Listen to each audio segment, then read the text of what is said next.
Finalizou a primeira rodada das competições da Conmebol, tanto Sul-Americana como Libertadores, e a gente vai passar aqui como foi o desempenho dos 4 clubes do Rio de Janeiro nesses torneios, seguindo, claro, a ordem cronológica dos jogos, ou seja, quem jogou primeiro falamos primeiro e quem jogou por último falamos no fim desse vídeo. Lembrando, se você chegou aqui no canal por acaso, meu nome é Rafael Teodoro e aqui a gente fala dos 4 clubes do Rio de Janeiro.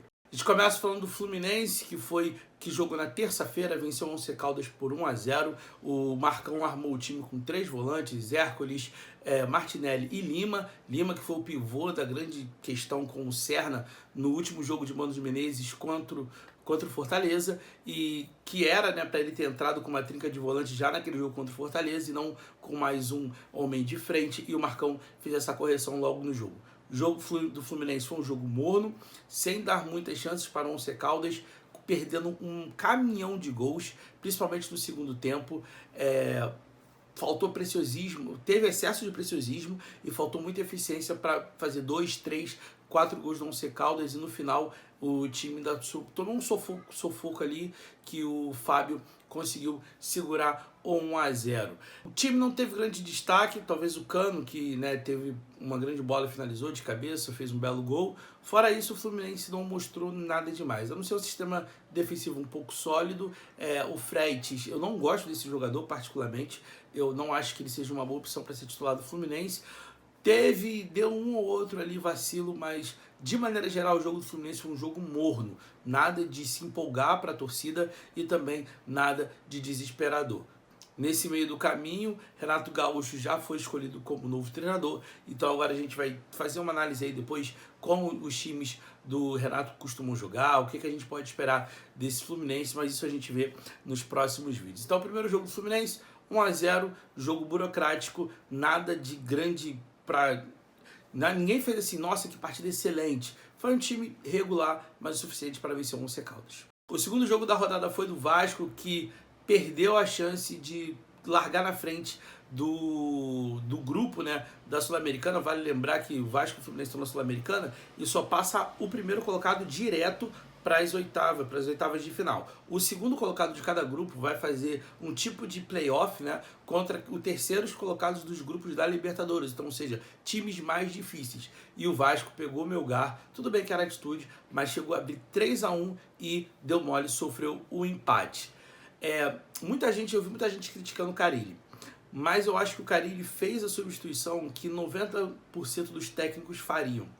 A partir do momento que o Vasco faz 3-1, o Carille tira meio campo, e aí Coutinho e Nuno jogaram muito bem, tá? Mas eu também entendo que eles já estavam bem cansados. O Garré foi um pouco mais abaixo, saiu ali no intervalo. E o Paulinho também, mais uma vez, não jogou bem. Eu acho que parte do Paulinho não jogar bem é ele estar como segundo volante, ele não está habituado 100% a estar nessa posição, e também porque ele está voltando de lesão. Então, somado esses dois fatores, eu acho que o Paulinho hoje tinha que ser reserva do Vasco. Ou brigar por posição com o Garré e eles ali ficarem fazendo uma trinca de meio campo com o Nuno, com o Coutinho, pode ser uma alternativa, mas o que o Carille fez, gente? O Carille terminou o jogo com Tietê, Jair e Hugo Moura, com Adson e Ryan espetado nas pontas e o Verratti como centroavante. Para essa configuração, eu entendo o Verratti estar ali, porque ele é um cara que faz o pivô, segura a bola, para o time sair da defesa, eu entendo. Eu entendo também que a alternativa é formar uma trinca de volante para poder pifar os dois pontas, velocidade do Ryan, velocidade do Adson. Só que não deu certo por um motivo. O Melgar, ele povoou o meio campo e começou a cruzar a bola. O Melgar não teve nenhuma jogada trabalhada, não teve nada que, a defesa do Vasco, não, foi só cruzamento, principalmente no segundo tempo, tá? E aí houveram falhas defensivas em posicionamento e o Melgar fez 2 gols de cabeça. Na verdade, pelo menos 3 gols do Melgar foram de cabeça. Então, ponto de atenção para o Carille é ajeitar como bloquear os cruzamentos. Eu acho que mais importante que o posicionamento do Lemos e do João Vitor, né, que são os 2 zagueiros titulares, é como bloquear esse lançamento. E aí, voltando, que eu falei que a questão do meio campo, a partir do momento que o Coutinho e o Nuno saíram principalmente, o time foi um vazio existencial. O Vasco não teve retenção de bola em momento algum e nem conseguiu pifar a velocidade. Eu entendo o que o Carille fez, de verdade. O Carille falou, vou defender, vou sair na boa. Só que o Vasco não teve a boa para sair. E aí, quando tinha a bola, não tinha ninguém para poder segurar, para poder prender, para poder tentar uma tabela, uma profundidade. Então, e inclusive o Paê não entrou. Eu não sei porque o Paê não entrou. Não sei se foi questão de dosagem de carga, porque estava na altitude, e aí você segura o Paê para o jogo do Brasileirão. Mas se for fazer esse movimento, é mais um motivo para um dos quatro. Coutinho não, Nuno também não, mas ou Garré ou Paulinho não começarem o jogo. E aí, quando um desses dois cansasse, você teria ou Paulinho ou Garré para poder substituir, para deixar o meio-campo com pelo menos um jogador de retenção de bola. Vasco deu mole, poderia já ter saído com 3 pontos e um bom saldo, e agora acompanhar as próximas rodadas, o que o Carille vai fazer nesse time, mas por mim eu já tiraria o Paulinho, principalmente dessa volância, tá? Não estou dizendo necessariamente para ele sair do time, mas ele e o Garré vão ter que brigar ali por uma posição, o Adson tá voltando, então são boas opções. O Vasco hoje tem boas opções, mas precisa saber organizar isso da melhor forma possível. Vamos falar do Botafogo, que é a capa e o título desse vídeo, né? Impotência, que esse é o ataque do Botafogo. O ataque do Botafogo hoje com o Renato Paiva é impotente. A gente já tinha falado no jogo contra o Palmeiras que o Botafogo chegou ao ataque, mas por falhas de escolha de decisão, principalmente do Savarino, o Botafogo não conseguiu furar a defesa do Palmeiras. E nesse jogo, o Botafogo também foi impotente. O Botafogo não teve...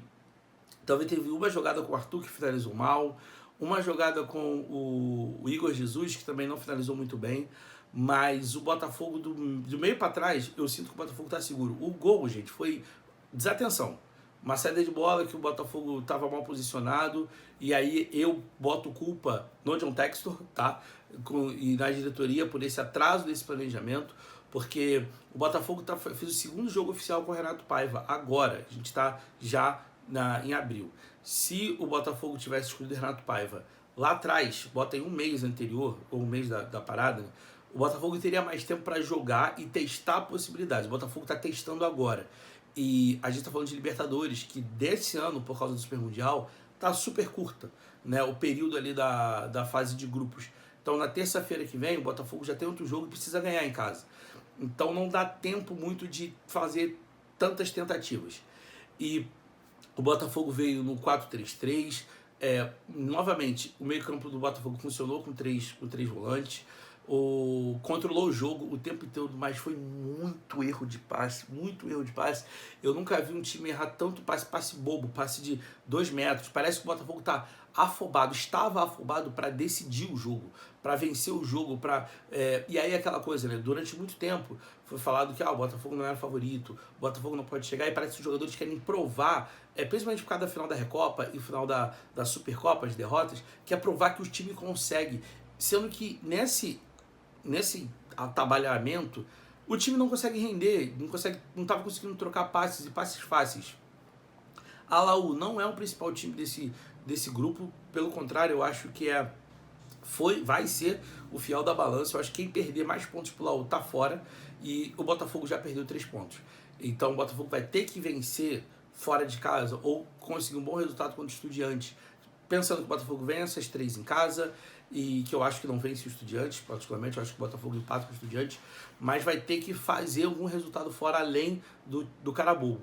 Então eu acho que o Botafogo deu uma complicada num grupo que é bem chato. Mas voltando pro jogo, tá?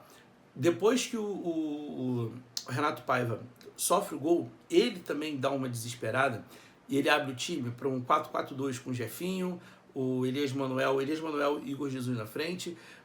Ele bota o Arthur numa ponta, o Matheus Martins muito mal, então ele substitui o Matheus Martins pelo Arthur, e depois deixa o Santos Rodrigues, que ainda tá pegando ritmo, mas ainda tá devendo muito, tá?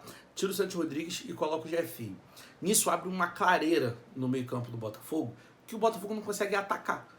Então o Botafogo tá impotente. Enquanto tinha os 3 volantes com o Santos Rodrigues, o Matheus Martins e o Igor Jesus, controlou mais o jogo, mas não conseguiu. Só uma bola que o Santos vem mais pro meio consegue acionar o Igor Jesus. Fora isso, o Botafogo tocou a bola para um lado, tocou a bola para o outro, errou passe, trocou a bola para o outro, dominou, principalmente no primeiro tempo, só que foi zero eficiente, zero incisivo no ataque. No segundo tempo, depois de sofrer o gol, o Botafogo não teve chance, não criou nada.